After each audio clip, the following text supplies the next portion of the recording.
So a study was recently conducted that shows the biggest problems that college graduates have during job interviews. Now, this last one on the list absolutely blows my mind, but we're going to start with the first one, which is struggling with eye contact, which is nearly 55% of them. And that's absolutely crazy to me because I always love eye contact. If you don't give me eye contact, then I want nothing to do with you in a conversation. Just imagine if you're in a job interview and they go, "Hi, are you Chris?" "Yeah, I'm Chris." "Where'd you go to school?" "I went to school at MIT.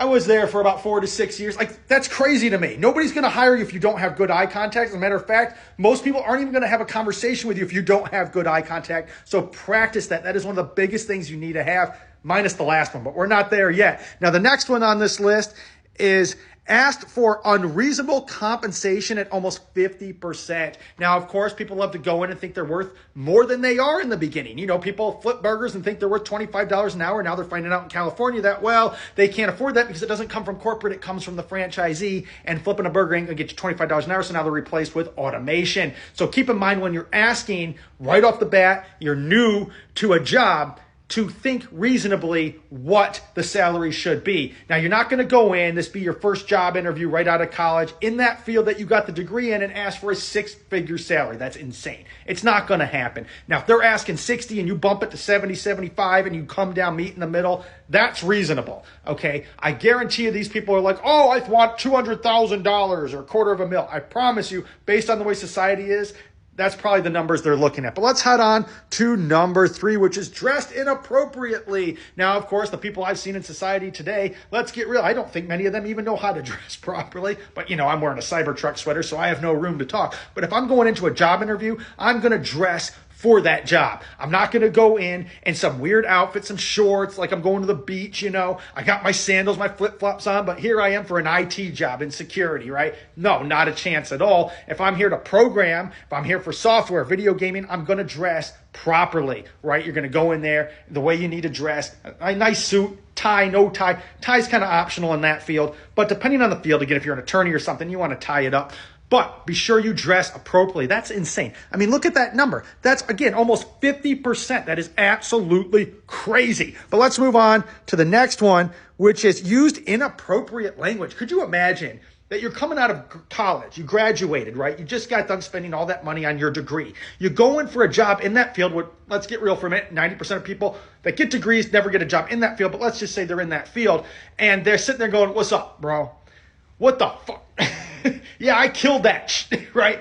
No, you're not going to get a job that way. You're not talking to your homies at the bar, bro. You're in for a job interview, so talk appropriately, talk proper, have good communication skills, and sound intelligent, right? That's what you need to do. And apparently, nobody at their house has taught them how to attend or be interviewed properly, because this is just insane. But let's move on to the next one, because we're going to get to this last one, and it's still mind-boggling to me.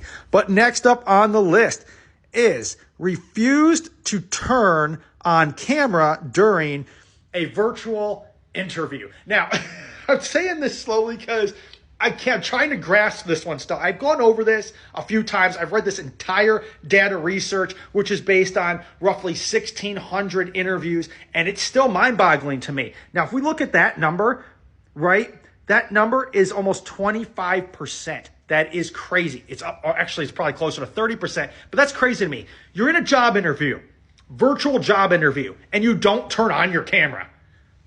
I mean, that's like showing up to a job interview and hiding in the bathroom and trying to talk through your phone, man. It's just, don't do that. Turn your camera on, dress appropriately, and get it done. All right, now, for the last one. This last one absolutely drives me mind, and I'm going to move my face off the camera so you can read this.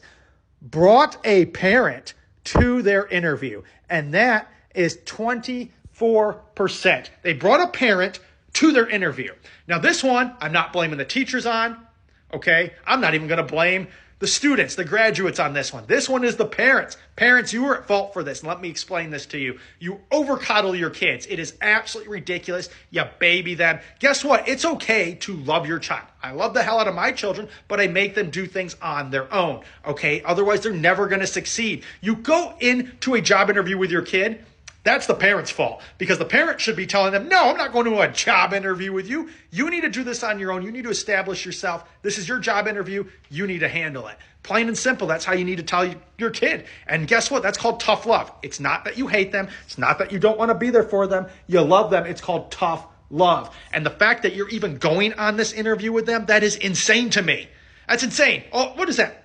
24%? That's insane. It still mind blows me that you're going to bring a kid. But what do you expect in society these days? Now, these businesses, because of these stats, are actually paying older people in their 40s plus more money. And they want them because they have eye contact. They don't swear. They dress appropriately. They don't bring mommy and daddy to their interview. And of course, they're keeping eye contact and they're not swearing and all this other insanity. They're literally paying people 40 and over more money because they don't do any of this nonsense, because the generation today just doesn't know how to handle life, and it's absolutely crazy. Now, this is going to be a perfect segue into our series coming up. Now, I have a blueprint that I created that will actually allow everybody to survive off of 25 grand a year and limit the amount of time that they spend working so that they can enjoy life more. And this is a big deal. Now, of course, this is going to involve something from the government, a little bit of leeway, and how they can bring in money in order to properly do this. And I got this idea a little bit from Star Trek, but there was a segue